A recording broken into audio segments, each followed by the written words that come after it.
Bonjour tout le monde, ici l'équipe de Karima, Nadia et Olivia.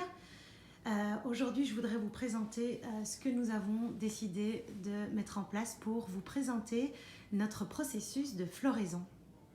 Alors, vous pouvez voir la présentation et je vais passer un peu en détail avec vous toutes les choses qui nous sont venues. Alors, les 4 bâtons représentent les 4 piliers du comment apprend-on et le tissage qui est au milieu des 4 piliers est notre processus de floraison, c'est-à-dire qu'on a commencé à faire des liens, on a commencé à tisser des connaissances, à grandir nos connaissances et à partir de ça, on s'est fixé des objectifs pour nos centres. Alors, la première chose qu'on a fait au moment de floraison, c'est on a créé notre jardin que vous pouvez voir ici. Et puis, dans une autre chose que je vous montrerai, vous aurez le détail de tout ce que nous détaillons dans notre dessin.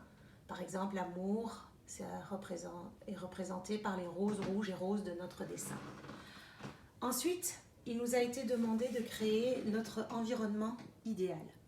Notre environnement idéal qui est bénéfice pour le bien-être dans le comment apprend-on. Et là aussi, nous avons détaillé chaque élément de notre environnement idéal, qu'est-ce que ça signifie pour nous. Il nous a également été demandé de créer une chanson que nous, on a voulu se mettre à la place des parents et qu'est-ce qu'on aimerait que les parents disent sur nos centres. Alors, dans la présentation complète, vous pourrez écouter la chanson avec les paroles que nous avons faites. Et là, le pilier, dans le comment apprend-on, on l'a mis près de expression.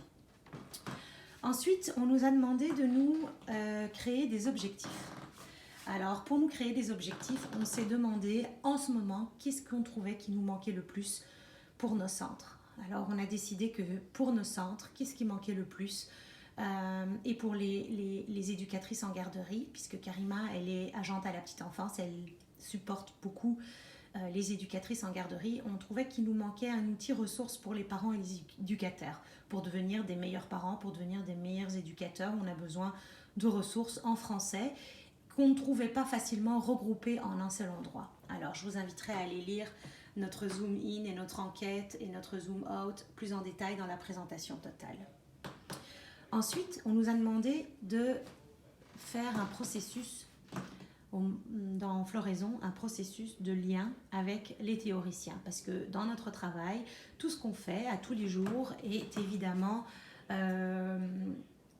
supporté par des chercheurs et des pédagogues qui ont fait des recherches. Et donc, vous pouvez voir qu'un peu partout dans notre belle toile, on a nos théoriciens qui ont été relevés. Voilà notre belle présentation. Et si vous avez envie de lire plus en détail notre présentation, je vous inviterai à aller cliquer sur le lien pour aller voir notre tableau. Et dans notre tableau, vous pouvez revoir chaque élément de notre présentation avec le détail de tout. Ici, vous pouvez voir notre chanson. Vous pouvez voir nos environnements avec le détail de tout ce qu'il y a dans notre environnement. Vous pouvez voir nos objectifs. Vous pouvez voir notre processus d'enquête, notre zoom in, notre zoom out, notre moment d'apprentissage, notre interprétation et analyse. Et puis, vous pouvez aussi ici retrouver tous nos théoriciens sur lesquels on peut s'appuyer pour montrer aux familles que tout ce que l'on fait dans le centre est supporté par des théories. Par exemple ici, l'importance pour nous de pouvoir se référer à des théoriciens et des ressources en petite enfance pour pouvoir documenter nos actions qui sont dès lors validées, que ce soit par les parents ou que ce soit par nos superviseurs. Voilà, je vous souhaite une bonne lecture et surtout merci à toute l'équipe et à nos conseillers pédagogiques. Au revoir.